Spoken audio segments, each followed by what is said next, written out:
Hello, everybody. Alongside Don Helbig, I'm Ryan Sir, and welcome to the Pick Six, the podcast by the Attractions Group, where we bring you the latest top stories from the attractions and amusement industry.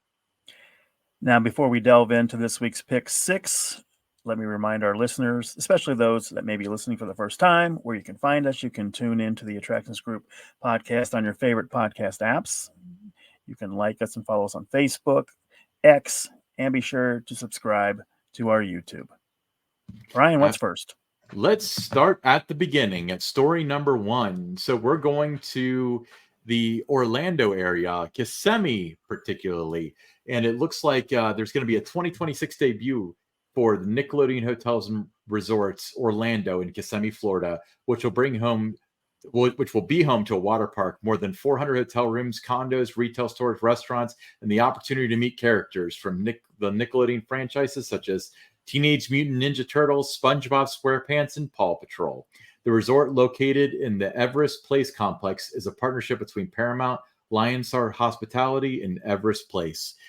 So this is not the first Nickelodeon hotel in the Orlando area. In fact, I'm pretty sure this picture is from the old one that was actually in Orlando. Yeah, I mean, just looking at the photo, though, I mean, when you have hotels that have this many different, things going on, you might not even have to go to the parks to have a great week of vacation in the Orlando area. Yeah, from what I understand, I mean, we can only base what's going on with the new one based off the old one until we get further information. Obviously, they're going to have to put a lot more effort into it just because the landscape has changed. But the water park is clearly the star of the show, which is great for this, Central Florida area. But also, they have the meet and greets and stuff. But the main thing that I would have liked to have seen when I was, I guess, kind of younger, as in my 20s, I guess, was they had the time capsule that was originally in front of Nickelodeon Studios in Universal Orlando. When Nickelodeon Studios moved out of there and moved to Burbank, they moved it to the Nickelodeon Resort. When it went from being a Nickelodeon Resort to something else, it was removed. And I don't necessarily know. I've heard maybe it's buried in Burbank now, but it'd be cool if they moved it to the new one. Yeah, I agree. Okay. All right, what's next?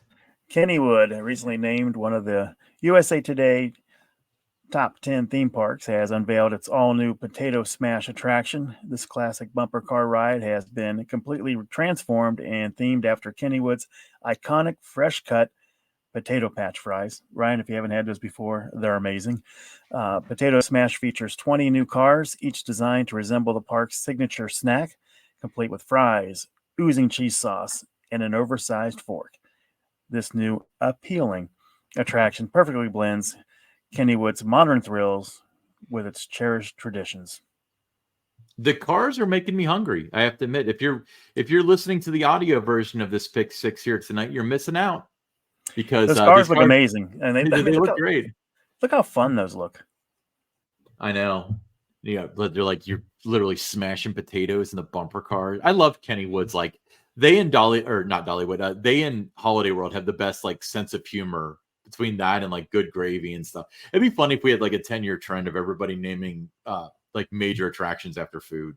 Well, like, they let their guests, be involved in the naming of this attraction. Yeah, and they made a memorable thing out of it too. So no regrets with that. Next up, we are heading up to Sandusky, Ohio, the pleasure capital of the North. I just made that up. So on Tuesday, Cedar Point's Director of Communications, Tony Clark, appeared on Sandusky's WCPZ radio to discuss this season's latest attractions and activities. Cedar Point Shores Water Park opened this past weekend, kicking off all of its live entertainment. Clark addressed the recent removal of 2 water slides from the cross-current slide complex, noting that the larger plunge slide remains. While not confirming specifics, he suggested that improvements might be made next year in 2025 to Cedar Point Shores. Regarding the status of Top Thrill 2, which is the question on everybody's mind, Clark mentioned that Zamperla is close to resolving the issue and assured that the closure is not an entire summer thing, with updates expected soon. So I'm sure Cedar Point is very much hurting and want this ride open more than any enthusiast. So hopefully they can get this hammered out and have some really solid reliability once it's passed. Yeah, I mean, you didn't want to see it happen, but you're not surprised it happened because of the magnitude of this ride. And it's like I said, it's first time Zamperla's done something of this magnitude and that. So it's great that while they haven't said what the problem is, they've identified what the problem is. They're working on that. They have a resolution, and hopefully we see it back in operation soon. Agreed. Moving along. New York City's iconic and historic Luna Park in Brooklyn opens its newest attraction, Electric Eden Raceway. That was this Memorial Day when it opened up, introducing the first ever electric-powered go-karts in New York City. It offers an adrenaline-fueled ride for eco-conscious fun and innovation. I'm going to be there in early August and looking forward to taking a drive on these. A lot of these like Coney Island parks are real classic, and it's cool because they're not classics as in like they're a bunch of like rough wood coasters, but like they're 100-year-old parks. They have some of the old wood coasters, but they also aren't afraid to add new stuff. Like Dino's Wonder Wheel added that Vekoma Family Flyer and stuff. So that's a real attractive place to go for people that want to travel up. There's a lot to do in New York, and this is a good excuse to go. I'm a big go-kart fan. When I'm visiting East Tennessee, they got several of those on the Parkway and that you're going to run into. And as you get into Pigeon Forge, that you're going to see. So I make sure that I try to do those on every visit just because they're just fun. Yeah. The ones in Tennessee are some of the best. They're super fast and stuff. The ones at Fun Spot Kissimmee are some of the faster ones too. I really like those. But these look exciting. The newer technology is usually faster and more thrilling and stuff because they can do that more safely with newer technology, obviously. But yeah, but it looks cool. Looking forward to it when I'm in New York in August. Perfect. So moving along to some sad news. So Richard Sherman, who alongside his late brother Robert created some of the most iconic songs in children's entertainment, he died Saturday at the age of 95. Over the course of their career, the brothers won 2 Oscars for their work on Disney's 1964 hit Mary Poppins, snagging Best Score and Best Song for Chim Chim Cheree. The duo also won a Grammy for Best Movie or TV Score for the same film. Don, what's your favorite Sherman Brothers song? I'd have to go with what you just mentioned, Mary Poppins, because it's the most memorable to me because I watched Mary Poppins many times over the years. So I would have to go with that, the Chim Chim Cheree. My favorite is one that probably most people don't know that they wrote, and this is not a lie, but they wrote One Little Spark from Journey into Imagination. That's my favorite of their songs because now everybody listening to the show that's ridden the ride has that song stuck in their head. But yeah, so rest in peace to them. 95 years old, but 95 very good quality years with some just fantastic work that he gave the world. So thank you for your contributions and rest in peace, Richard. All right. Well, the opening date for Rock and Roller Coaster starring Aerosmith at Walt Disney World has been confirmed. Initially scheduled for July 27th, 2024. The operating calendar now lists the attraction as open that day from 8:30 a.m. to 9 a.m. for early theme park entry, and the rest of the day from 9 a.m. to 9 p.m. for all guests. The roller coaster closed on January 8th, 2024 for routine refurbishment, with plans to reopen this summer. It remains unclear if any significant changes have been made to the ride. Back in 2023, the attraction also underwent refurbishment from February to May, reopening with no major changes at that time. Yeah, the rumor going around is that they're removing Aerosmith, but that's like the intellectual property that is Aerosmith, but that's been the rumor for like 10 years. So I think that they would have made a statement by now if that were the case. But this ride reminds me a lot of Flight of Fear at Kings Island and Kings Dominion. It's different manufacturers, but man, the look and feel of it is very similar, although the themes could not be more different, Correct. But it's a fun ride. One of my favorite rides at Walt Disney World. Is it really? Because for me, it's like, even at Hollywood Studios, like I feel like it really gets clouded by, like it gets overshadowed by Tower of Terror, Rise of the Resistance, stuff like that. Because it's such a weird dynamic where this one is just a roller coaster. Because like at every other park, the roller coaster is the star of the show, but at Disney and Universal, a roller coaster is kind of like a baseline thing. But this one, obviously, it's very Disney-fied. The experience is just incredible. And, you got that whole part in the studio going in, and then you have the Aerosmith songs while you're riding. So I'm looking forward to it reopening. I don't know when my next trip to Disney is going to be, but it may not be until the fall. So I'll have to ride it then. All right. Cool. So you want to move along to the listener question. I'll read the first one. This is Claude Leduc from Montreal, Quebec, Canada. Don, I enjoyed your recent article about the backward racer at Kings Island in Ohio. You mentioned that you were on the first train of the press event introducing the experience. By any chance, did you also ride the last backward train? Yes, I did.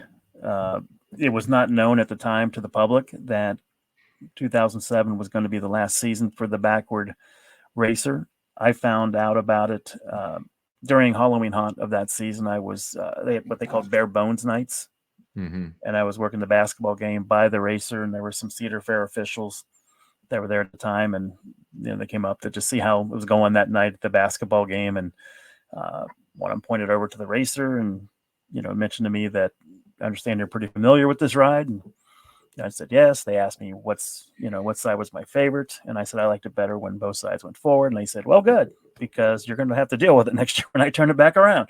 So that's my first indication that it was going to be turned back around, because no one had mentioned anything about it. At that time, when I asked around the park to some different people in management, they didn't know that was definitely happening or anything.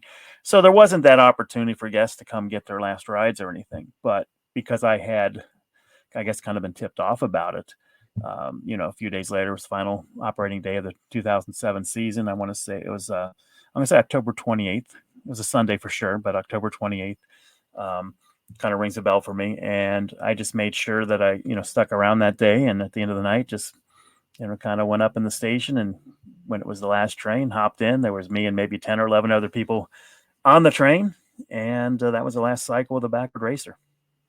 Very sad. All right. Next question is John from Fort Worth, Texas.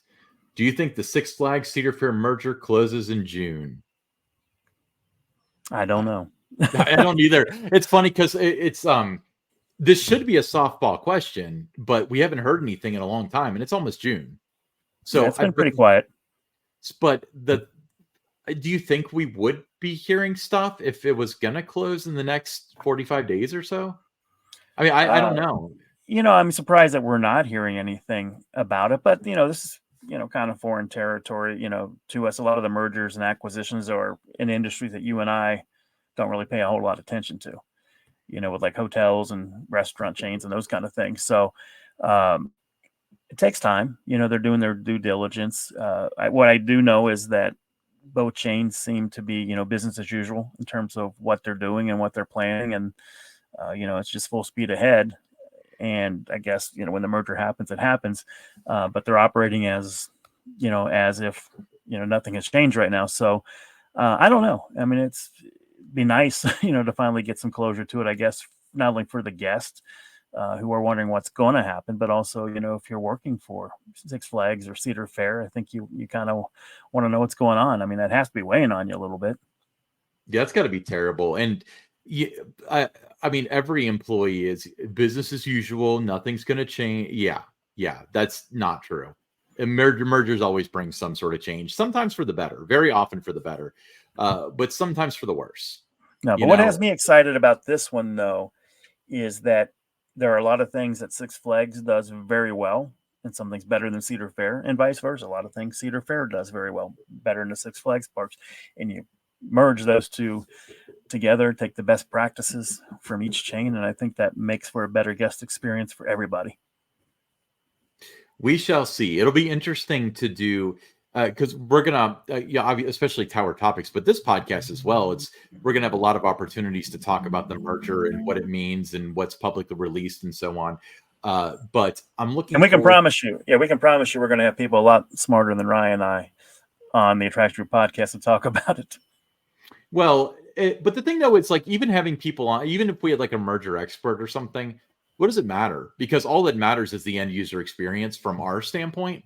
So if we've got Dennis Spiegel on and people like that, that's like nothing's going to change except they may say Six Flags on the cups. Yeah, I mean, maybe that's true. Maybe the foundation will be fundamentally different of how they operate the parks. We just don't know yet. And like I said, I think that it's going to be very interesting to do that. This year's 2024 as it's this recording. So like the end of 2025, doing an episode on like, okay, it's been a year. This merger's gone through. Like, what's it look like now? Yeah, Right. they're going to give us plenty of content on the other podcasts, basically, is what you're telling me. Cool. Hey, John, thank you for that question. That's a great question. But yeah, make sure you follow us on all your favorite podcast apps, Apple, Google, Spotify. You know the drill. We do a video version on YouTube, so hop on there and hit that subscribe button. We'd really appreciate it. And follow us on X at attractions_GRP. We'll see you next week, everybody.